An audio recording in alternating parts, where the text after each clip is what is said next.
আসসালামু আলাইকুম সবাইকে। আজকে আমি আমার রুমের একটু ডেকোরেশন চেঞ্জ করব, আর সেটা কেন করলাম, কিভাবে করলাম সেটাই আপনাদের সাথে আজকে শেয়ার করব। আমার রুমে অনেক দামি ফার্নিচার নেই, কিন্তু যা আছে তা দিয়ে আমি চেষ্টা করি সবসময় আমার রুমটাকে গুছিয়ে রাখার জন্য, সাজিয়ে রাখার যতটুকু আমি সম্ভব হয় পারি।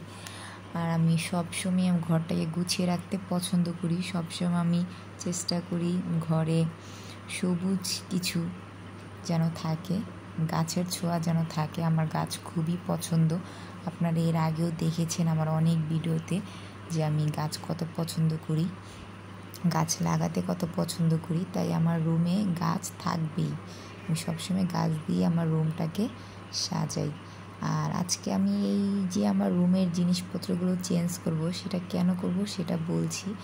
আসলে আমি প্রথমে আমার খাটের পাশে আমি আমার ছোট মেয়ের পড়ার টেবিলটা রেখেছিলাম, আর সেই টেবিলে আমার ছোট ছেলে প্রতিদিনই উঠে উঠে সব জিনিসপত্র নষ্ট করে ফেলে, বই ছিঁড়ে ফেলে বা উঠেও লাফালাফি করে। তো এখান থেকেও পড়ে গেলে দেখা গেছে সমস্যা হতে পারে।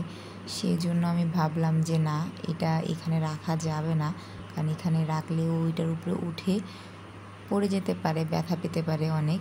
সেজন্য আমি ভাবলাম যেটা আজকে চেঞ্জ করব, আর এটার ভিডিওটা করে আপনাদের সাথে শেয়ার করব যে আমি ঘরটা কিভাবে চেঞ্জ করলাম আর এখন কি লুকটা দিলাম, সেটাই আমি আপনাদের সাথে দেখাবো।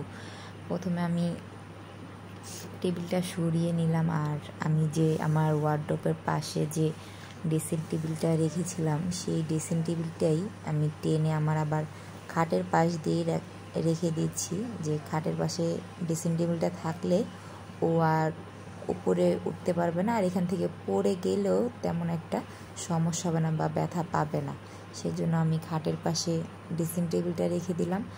আর সেই ড্রেসিং টেবিলের পাশেই আমার খুবই পছন্দের একটা গাছ, যেটা আমার খুবই পছন্দ। এই গাছটা আমি যখন এনেছিলাম তখন অনেক ছোট ছিল, মাশাআল্লাহ এখন অনেক বড় হয়েছে।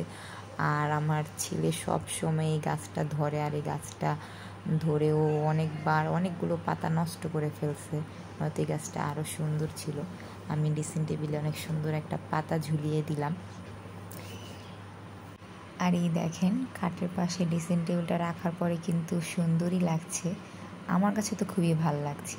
আর এই যে ওয়ার্ডরোবের পাশে আমার মেয়ের পড়ার টেবিলটা রেখে দিলাম, আর এইখানে আমি গাছের টবগুলো, ছোট ছোট টব যেগুলো আমি এর আগেও একবার ভিডিওতে দেখিয়েছি, সেই গাছের টবগুলো আমি রেখে দিচ্ছি। এখানে আমি পানির সাথে গাছগুলো রেখেছি যেন শিকড় বের হয়, আর শিকড় বের হলে এগুলো আমি মাটিতে লাগিয়ে দিব। আপনারা চাইলে মাটিতেও লাগাতে পারেন বা এমনিতেও রাখতে পারেন। আমি তো এমনি রেখে দিয়েছি, এটা শোপিজের মতো সুন্দর দেখানোর জন্য। এই যে আমি এখানে এটা ডেকোরেশন করা শেষ, আর দেখেন তো কেমন হয়েছে। আমার কাছে ভালোই লাগছে যে এখন আমার ছেলে এখানে আর এটার উপরে উঠতে পারবে না।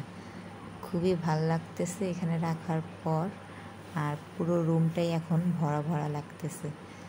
আপনাদের কাছেও আমার এই ডেকোরেশনটা ভালো লেগেছে কিনা সেটা অবশ্যই কিন্তু কমেন্ট করে বলবেন।